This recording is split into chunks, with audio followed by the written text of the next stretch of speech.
So in 1938, two physicists, Otto Hahn and Fritz Strassmann, discovered that if they could lob a neutron slowly enough into a uranium-235 atom, that it would cause the atom to become unstable. It would split like this. And this is just a representative. There's all kinds of different things. It's not like this is the only one that happens, right? And if you look at this picture, it's kind of interesting. It almost looks like these are drops of oil or something like that. And they actually do use sort of a fluid mechanical model for these things, because these nuclei are on the very edge of being torn apart by the electrostatic force of repulsion. And so they're kind of blousy. And strong nuclear force is just barely strong enough to hold this together, and it's not strong enough to hold this one together, right?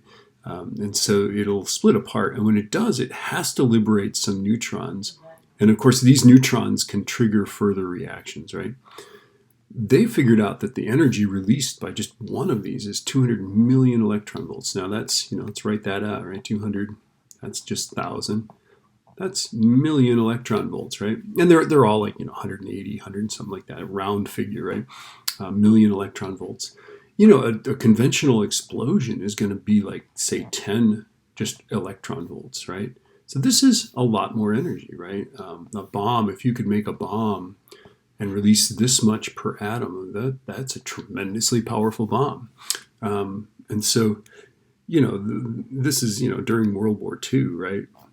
This is a sort of a problematic thing. You discovered the key to a very, very powerful bomb, right? So this is the concept here, right? This kind of reminds me of like a March Madness bracket or something like that, right?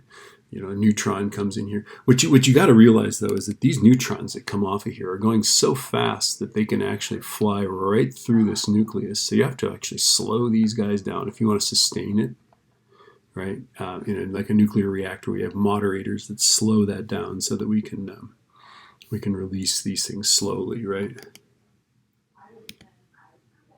So, and then, I'll see if I can get a film of this, right? I do have the critical mass where we can demonstrate this in class. I'll see if I can post a video of that if they'll let me into the school. Okay.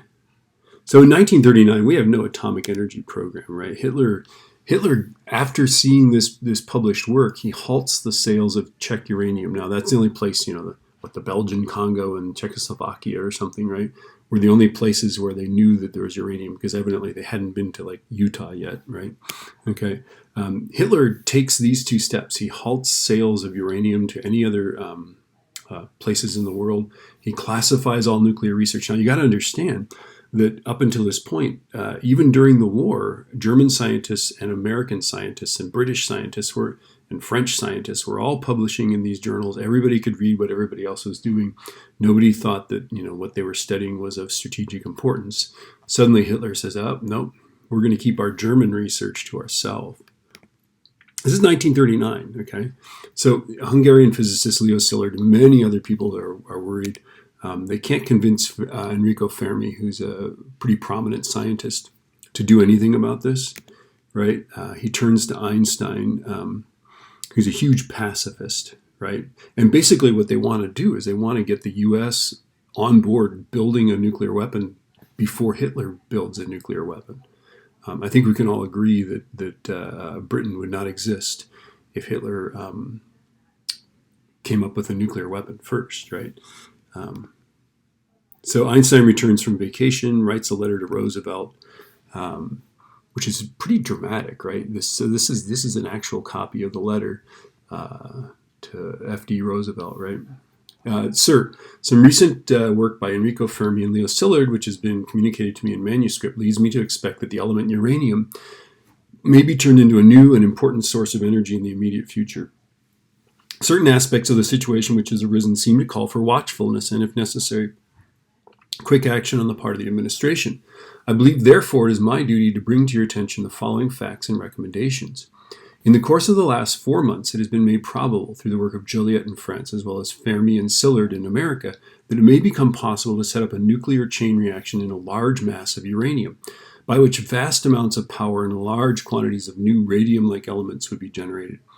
Now it appears almost certain that this could be achieved in the immediate future. This new phenomenon would also lead to the construction of bombs, and it is conceivable, though much less certain, that extremely powerful bombs of a new type may be thus constructed. A single bomb of this type carried by boat, we made them smaller than that, didn't we, right? And exploded in a port might very well destroy the whole port together with some of the surrounding territory. However, such bombs might very well prove to be too heavy for transportation by air. So understand that Einstein is like this iconic pacifist, and he's basically asking them to build this horrible weapon. But Einstein's also Jewish, right? He's in America because he's fled the Holocaust, basically, right?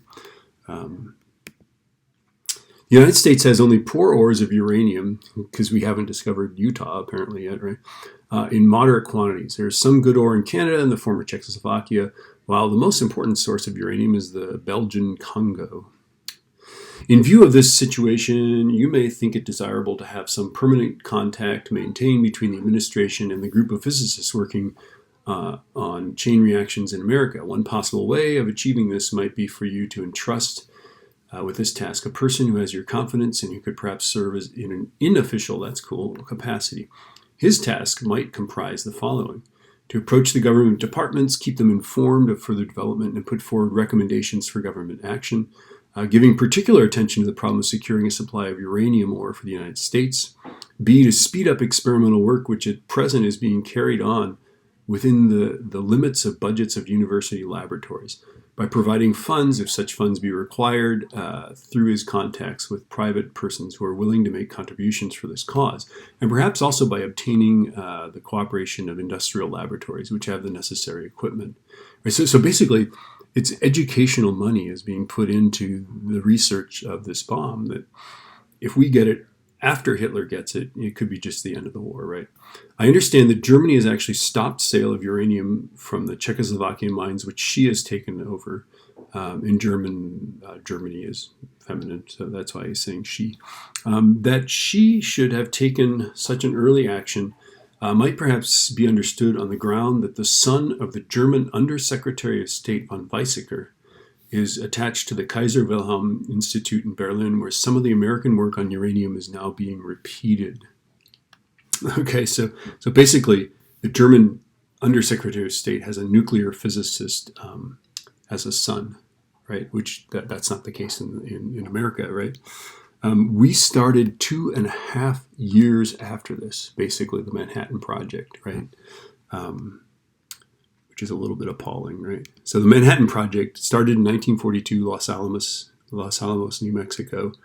Was an unprecedented rush. I mean, they basically pressed all the top physicists into service. They gave them fake IDs. If you were an officer and you arrested one of these people, they could pull out this ID that would just basically say, hey, let this guy go. The basic concept is this, and this bomb would not work very well, right? But if you had a tube and some explosive and some uranium, right? If you could figure out what the critical mass is, and the critical mass is the amount that if you combine it will cause a nuclear chain reaction. A small mass will just, like if you have a small amount of uranium, it'll just be warm. And as you add more and more to it, it gets warmer and warmer, and eventually, it'll reach this critical point where, boom, this chain reaction, this runaway chain reaction will occur. Okay, so what you do is you take whatever that critical mass is, cut it in half, and then you very quickly combine it. I'm sure this would be just a terrible nuclear weapon, but this just gives you some idea. I think what they did in Hiroshima was they actually, for that bomb, they created a sphere, a hollow sphere, and then they imploded that sphere. So as a sphere, it was not critical, but once it became a solid sphere, it was critical. Critical being, it's going to cause a runaway chain reaction, right? Okay. Now, in order to do this, most uranium occurs in, there's 235 and 238 side by side in uranium that you pull out of the ground.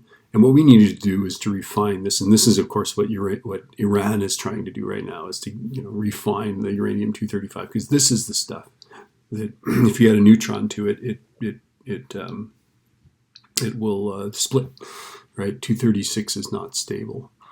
Okay, and the way they did it at Oak Ridge was they did gaseous diffusion, and you can do like centrifuges, and there's other ways to do this, right? But they were using gaseous diffusion. So you have to understand, at this point, we're in the height of the war, 1942, right? People are recycling. You can't buy anything made out of aluminum in the United States because we're using it all to make airplanes and ships and things like that, right? My mom, this was when she was like in college, right? She has this great tablespoon that her father fixed. It was an aluminum tablespoon because they didn't have plastic, right? And it's like, let's see if I can draw this, right? And basically, he riveted the handle together on this tablespoon. It's just funny because you can't buy aluminum. They broke the handle off, so he riveted it together, right? Now, put that in context, right? If you're a worker and you're working at this plant in Oak Ridge, Tennessee, you've got to wonder what in the heck the government's doing. These things are chemically the same. Why would you have this giant plant, made out of all sorts of metals and things like that, to separate these two elements? And of course, the people running the plant didn't know why they were doing it. They didn't know that uranium-235 could undergo a nuclear fission reaction. They were just following orders: separate this from this, right? And so, and of course, they can't put all of this in one giant box or it'll blow up, right? And so, basically, Richard Feynman was a junior scientist at the time, was sent to Oak Ridge just to make sure that they were not putting this all in one container, that they were following all the directions, et cetera, right? And he said he first gets there and he meets this chemical engineer. Well, Feynman's not a chemical engineer, and he sees these diagrams, right, that have these circles with X's on them, and he goes, he's thinking to himself, those have to be valves, but he has to find out if they are valves. So at some point he asks the chemical engineer, he says, well, what if that valve right there fails to close? Well, the engineer could say, hey, that's not a valve. What are you, right? Or he could try to figure out what would happen if that valve failed to close. Well, it was a valve, and the chemical engineer starts looking through the schematic diagram of the whole factory, right? Which is, got 11 stories to it or something like that. And he's following that. And he says, after about 5 minutes of frantic shuffling of the blueprints, he turns to Feynman. He says, you're right, Dr. Feynman. If that valve failed to shut, it would lead to a serious overpressure on level 3. I don't know, that's not exactly the story, but it was something like that, right? Feynman was just trying to find out if the circle with an X was a valve. And the chemical engineer actually discovered that there was a problem with the design.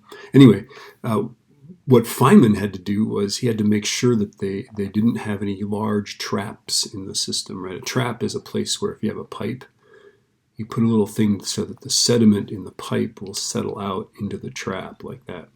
And if the traps were huge, if they made them too big, enough uranium-235 could settle into them to explode, right? And then the short version of the story is that they did succeed in making a nuclear weapon, and to this day we are the only country that has used nuclear weapons in a war against people. And that is the next stuff that we need to talk about.